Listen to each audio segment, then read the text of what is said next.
Assalamualaikum warahmatullahi wabarakatuh. Ini adalah hari kedua magang.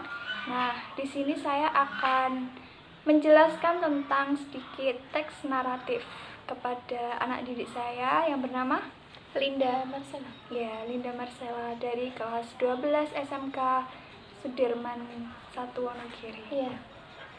Langsung saja untuk memulai pelajaran di pagi hari ini. Sebelumnya kita berdoa menurut agama kita masing-masing. Berdoa mulai.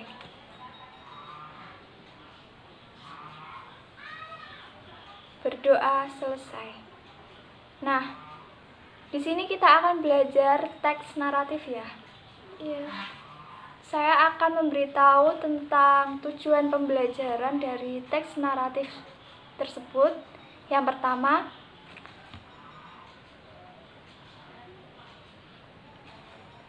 selama dan setelah proses siswa dapat mensyukuri kesempatan dapat mempelajari bahasa Inggris sebagai bahasa pengantar komunikasi internasional yang diwujudkan dalam semangat belajar.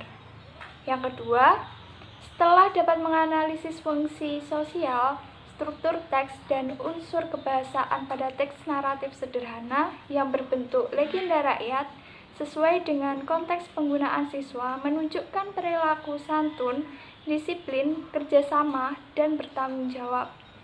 Yang ketiga, siswa dapat menangkap makna teks naratif lisan dan tulis yang berbentuk legenda sederhana. Nah, di sini sudah paham? Sudah. Ya.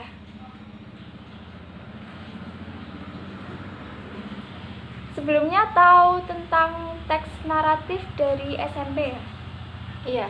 Nah, itu kamu kalau menurut kamu sendiri teks naratif itu apa? Teks naratif itu teks yang berisi tentang membujuk.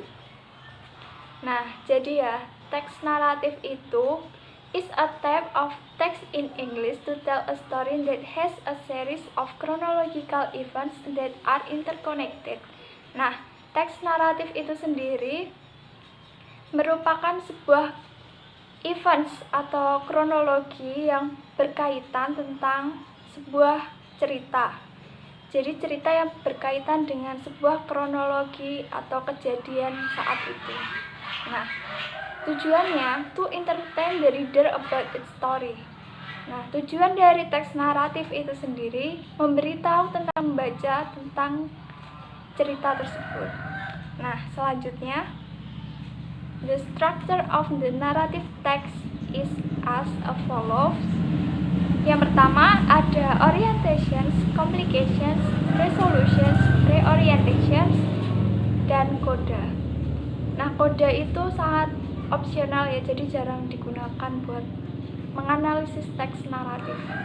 Nah, itu bisa kamu tulis di selembar kemarin.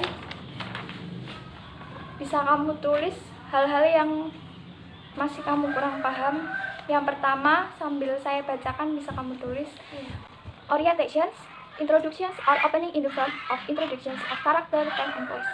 Biasanya orientasi itu ada di paragraf utama ataupun paragraf yang awal-awal untuk menceritakan tentang sebuah karakter, waktu, dan tempat. Nah, complications, the development of conflicts on the appearance of problem in the story. Biasanya complications itu terdapat di paragraf kedua yang berisi tentang sebuah problem atau masalah dari cerita itu sendiri. Nah, resolutions, conflict resolutions or steps taken to respond about problem. Untuk resolution, itu sebuah konflik yang terjadi, biasanya akan ada timbal balik ataupun respon dari masalah tersebut untuk menambah atau menguatkan bahwa teks tersebut mempunyai cerita yang sangat runtut. Nah, reorientations, closing phrase that indicate the end of a story. Reorientations are optional or does not always exist in narrative text. Reorientations itu adalah pembabaran ataupun closing dari sebuah teks naratif. Biasanya itu terdapat di paragraf terakhir. Nah, untuk coda itu opsional karena itu adalah seperti moral value ataupun change that occur in the character and lessons. Oke, nah selanjutnya ada jenis-jenis teks naratif. Nah, sebelumnya kamu tahu jenis-jenis teks naratif? Udah agak lupa. Nah, sekarang bisa kamu tulis jenis-jenis teks naratif itu ada banyak sekali ya. Yang pertama ada fairy stories, mysteries, science fiction, romance, horror stories, adventure, fables, historical narrative, ballads, slice life, and personal experience.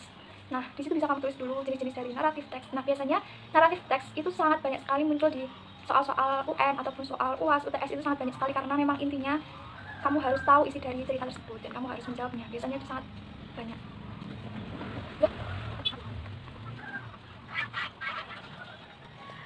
Udah ya.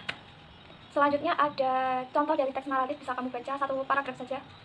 Once a man sold his mill to a farmer. Next day, when a farmer went to draw the water from the mill, the man did not allow him to draw the water from it.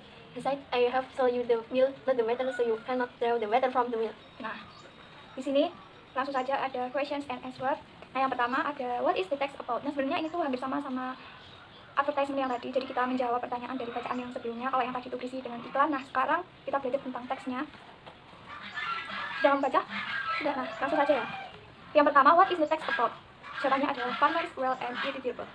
Yang kedua, why didn't the man let the farmer use the water from the well? Nah, itu bisa kamu bacakan jawabannya. Because the man thought that he had sold the mill that day, water was not involved.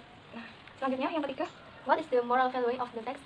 Don't try to get because you will end up paying for it regardless of how smart you think you are. nah, jadi selanjutnya, sampai sini sudah paham? Sudah. Nah, selanjutnya ada sebuah bacaan lagi, lebih banyak dari yang tadi, tetapi bisa kamu catat dulu tentang pertanyaannya.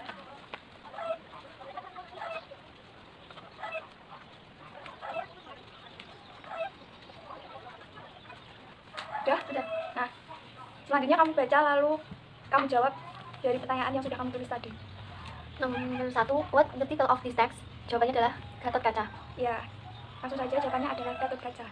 Yang kedua, who was Gatot Kaca? Siapa Gatot Kaca itu? Siapa? Gatot Kaca, he was son of Bimasena and Arimbi.